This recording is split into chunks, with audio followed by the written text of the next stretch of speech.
So this is really interesting right here.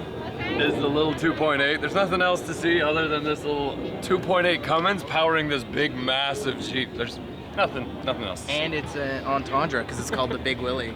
As a marketing standpoint, I think the only thing they're trying to prove is that the little 2.8 can move this thing around. So if you can move the 2.8 around, if you can move this Jeep around with the 2.8, eyes up here, my eyes are here, then you can move anything around.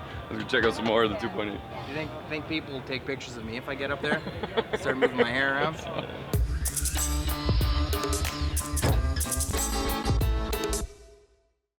So we're here with Cummins Steve in the Cummins booth, and I can finally put it to rest. What do you think of the 2.8? I'm gonna have to ask Steve, what do you think of the Cummins 2.8? I'm biased. I love this thing. This is my baby. You know, you guys do a lot of 3.9, 5.9 stuff, and I started with 3.9 stuff.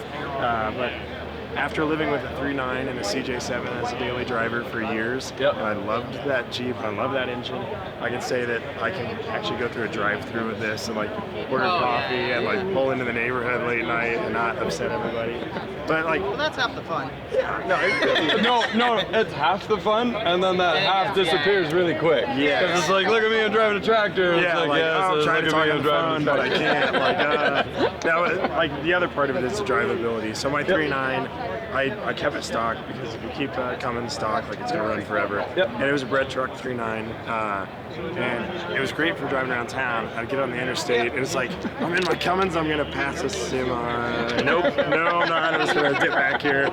And you know, this thing's got such a broader torque range, power band to it. So like drivability-wise, you're all over from like hot rod through town to 85 miles per hour effortlessly. We're running it in a lot of the 6,000-pound test vehicles. Yeah, it's about as easy as it gets. Again, I'm biased, but as a crate, and you having the experience you have with Cummins, you know that you've got to be somewhat of an expert to like source all the parts. The big problem is that any 4VT is $3,500 just for a core. Right. And then you're looking at the same price as this, but at the end of it, where you could just drop it in, right? Well, and the other bit is like size. So at first glance, if you don't know what a 4VT looks like, you might think it's about the size, but it's not. It's 350 pounds heavier, and it's bigger. One of the cool things we've seen in the last year of sales is like the engine's going beyond just Jeeps and Land Cruisers and trucks and all this stuff. We're actually starting to play in cars. I saw a builder down in Florida did a Gremlin, an AMC Gremlin, and it's beautiful. And I never thought I'd say like a beautiful AMC Gremlin, but it's awesome. Right. And you know, you just don't see that with our bigger engines. So it opens a whole new market for us. Okay. Now what about mating transmissions? How do we go about that? So lots of options now. Like I said, we're a year into production, and we've seen several aftermarket companies bring products so that you can do anything from like as basic as your NV4500 with just a bell housing adapter, like Quick Draw brand, Farmstrong Inc., Axis Industries, Advanced Adapters, all the way to something like an 8-speed ZF automatic. I'm running a GM 6L80E behind mine. So really, there's no limit now on transmissions for these things. All the R2.8s do come with a flywheel. So some of the people doing automatic conversions ditch that for like a starter ring and then just a hub to a whatever flex plate. So like mine's got a GM flex plate on it. But yeah, adaptability's taken care of. So now that we're a year in, we're really happy to see that. We put all the data for this engine in the SEMA garage. So the tech transfer program, you can access CAD files to build your own stuff off of this. How much horse is it?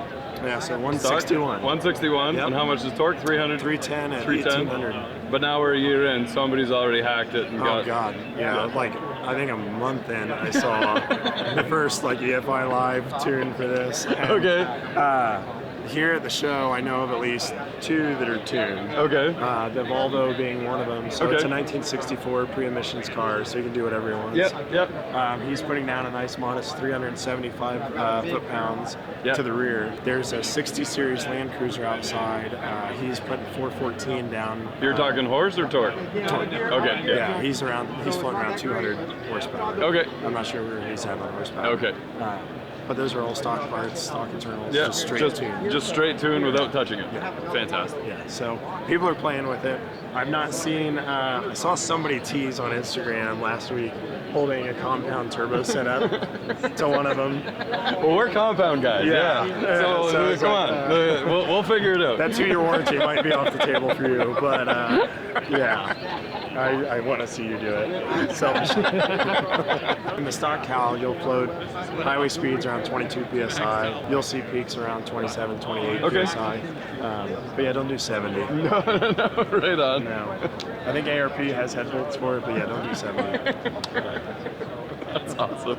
Well, thank you very much, Hey, dude. not a problem. Yeah, I Great to appreciate it. finally Thanks. meet you guys in Yeah, person. that's awesome. Glad you guys made the trip to see me. Yeah. Where you guys are, you have access to the 79 series Land Cruisers. Yep. And there happens to be one that's in the top 12 of Battle of the Builders right now with an R2.8. Okay. And that one happens to be on Hemmings for $225,000 right now. So maybe you could start a little business up in Canada. So that's the thing. You're not giving the engines away anymore, but now we're talking into like dealers buying in. So we'd buy a handful of engines and then we would sell it. Yeah, so we still sell on our website, so CumminsRepower.com. You can go have it shipped directly to your door, free shipping. But then we also Free tax brokerage to Canada. Tax, yeah. Hey, there's PayPal on there. PayPal credit. That's as much as we can help with that. Okay. But then we also have our builder program. So the builder program, if you're a shop that's interested in doing installs, you can get a discount on the engine, direct access to technical folks at Cummins and marketing folks at Cummins. Okay.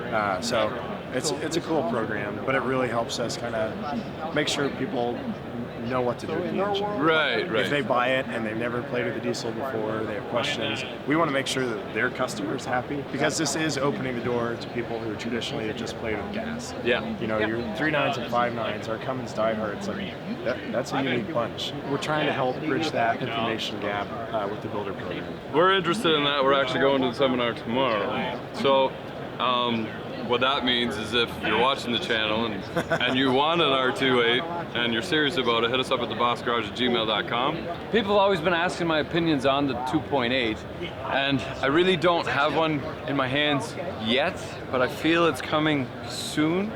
They've been out for a year now, and this being a vintage pre-emission car, you can see that they've already deleted the EGR. The EGR is not on it anymore, so this is probably putting out a little bit more than the stock. I think she's juiced up a little bit. Juiced up a little bit. It's right here. Officer, you don't understand. This is the EGR. That's where it was, and that's where it's always been. It's been right there. You can notice behind here, on the stock one, there's a big catalytic. That is not present. So the thing is, these are lighter, so they're able to go into much less work. Small cars, much less work on the suspension. That was always kind of the problem with the 4BT, because it weighed so much. 750 pounds. Yeah. This one weighs 300 pounds less. I kind of want to put it in my 91 Subaru Justy now, just to have a Cummins Justy. A justified Cummins. We went to the dealer meeting yesterday, or the VIP thing, and they're kind of done giving away engines. They gave away one last night. Yeah. We didn't win it. That's all right. That's how it goes. That's a lottery. That's Vegas. That's Vegas. That's Vegas. But they are doing some pretty good incentives on engines, so we might try to go out and buy one of these. Maybe. If it makes sense for us. But if we buy it, we can do whatever we want with it. So we will blow it up, maybe? Will we blow it up? I think we'll take it apart. Yeah. And then put it back together again. Take a look at it. Yeah. Figure out. We'll AVE it.